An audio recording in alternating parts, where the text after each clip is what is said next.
What's going on, YouTube? Happy Friday. And if any of you are out here living in New England, happy snow day. I hope you have a warm and safe rest of your evening and going into the weekend.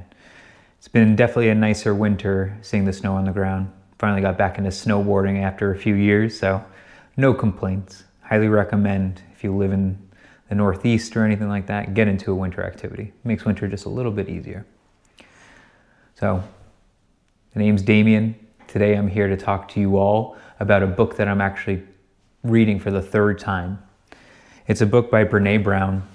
She is an amazing researcher who studies shame, fear, and now has started embracing the realms of holistic, wholehearted living and fulfillment. The book is called The Gift of Imperfections. It's letting go of who you think you're supposed to be and embrace who you are. This book is truly life-changing in the sense of it really does help shift your mindset and the way you think about different things and even the way that you may be living your life. I really do appreciate this book, and this is why I've read it 3 times. My goal after reading it this 3rd time is actually to add it to my yearly read list, because I think it's not a long book and it's easily digestible. It's really strong information, but overall it dives into the concepts of embracing the imperfections, as the title says. We are all human. We all have imperfections. And she discusses the problems with perfectionism and the problems with trying to fit in and trying to be somebody that you're not, and how all of these concepts and ways of living actually are deeply seated into living in shame and in fear. What will people think? What will people say? Those 2 phrases are the death to individual uniqueness, and it's also toxic to living a wholehearted lifestyle. When I say wholehearted, she does obviously she wrote the book, but she does a much better job of explaining it. It's the way I interpret it and the way I understand it is living life like a fulfilling life, pursuing fulfillment.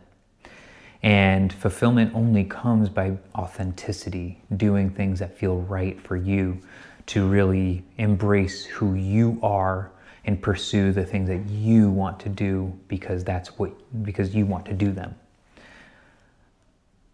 Many of us grow up in a society where we are told what to do, how to act, how to look, how to feel, how to think, and the only true way to live a fulfilling life is to break that down and embrace who you are. The pursuit of perfection, the pursuit of belonging, the pursuit of fitting in is all related to inauthenticity. And I like to call it the chameleon effect, especially when you're trying to fit in. You change who you are as a person. You change the things that you say, the way that you act, so that this group of people will inevitably accept you. But when you change who you are, the funny thing is, when you do that, you actually get the opposite. Many times, subconsciously, many people feel and see a difference when somebody's not being authentic. And for a lot of us, I struggle with it really bad. There's a group local to me that I've tried to fit into for a while now. I've tried to blend in, and it leaves me always feeling empty, and it also leaves me not feeling very good about myself. I leave social situations with this group of people maybe not feeling great. I feel, if anything, I feel a little worse. So that's what really sparked me to reread this book. I needed to take a step back from this group and really reflect and think about, what do I want out of my life? How do I want to be? What does authenticity mean to me? And authenticity, really, to me, it means being myself fully, no matter where I am and who I'm around. I want Whether I'm at work, whether I'm at home with my wife and my daughter, whether I'm in any social group, I want to be the same person. I don't want to change who I am to try and fit in. And she goes into a lot of this. She goes into the importance of being creative, the importance of rest, the importance of practicing mindfulness, of reflection. And none of us are immune to feeling shame or fear. It's just, how do we react and how do we navigate to that? How do we build awareness to those emotions and those feelings? She calls it the shame storm, but it's like understanding your shame triggers and understand how your body reacts to when it's starting to feel shame. Many of us, and myself included, and Brene Brown as well, our body starts getting hot, our face maybe starts getting flush, sweat, all these things. They're bodily, physical things that happen when we start feeling a sense of shame. So she does a really phenomenal job at giving some really good tips, tricks, and just overall insights into ways to combat this or to build resilience. And I love, one of the things I love the most about her book is she does a really good job at being authentic. She shares real life examples and scenarios, because for many of us common people, it's hard to look at a woman whose face is on the back of a book, who's known to be a successful speaker and researcher and who's done so much work and helped so many people. It's hard for me to believe that she too is human, and she is also not immune to the realities and the darker feelings. Another thing she discusses, speaking on dark feelings, is when you start trying to avoid shame, or when you start trying to pursue perfectionism, or when you start to try and fit in and change yourself, you are inevitably kind of numbing yourself out, and you're left feeling more anxious. And that anxiety can lead to things like addiction and stress and all these other things. And the important concept here is embrace your authenticity, but also lean into the darkness. Because at the end of the day, when you turn to something to numb that darkness, if you're flared up in anxiety, maybe it's time to take a look in the mirror and say, what is causing the anxiety? Is it because these people don't like me? Do they not like me because I'm trying to be something different? Am I not being authentic? Anxiety can come in many forms, but depression can come in many forms. A lot of it is stemmed into self-belief, self-image, shame. All these different things can really lead to those types of emotions and ways of living. Again, trying to break into that, reflecting, taking a step and looking in the mirror and saying, like, taking a step back and looking in the mirror and asking yourself, why am I feeling this way? I personally have suffered through episodes of depression and anxiety. We all do. We all have it. We all go through it. How you react to it is the important thing. Turning to drugs or medication and stuff, and I'm sure I don't want to lessen the impact that medication may have to help people. It's not what I'm trying to say here, but turning to them when you may not need them can inevitably numb dark emotions and dark parts of your life. But when you numb the darkness, getting back to where I was going, when you numb the darkness, you are also numbing part of the light. You cannot numb one without numbing the other.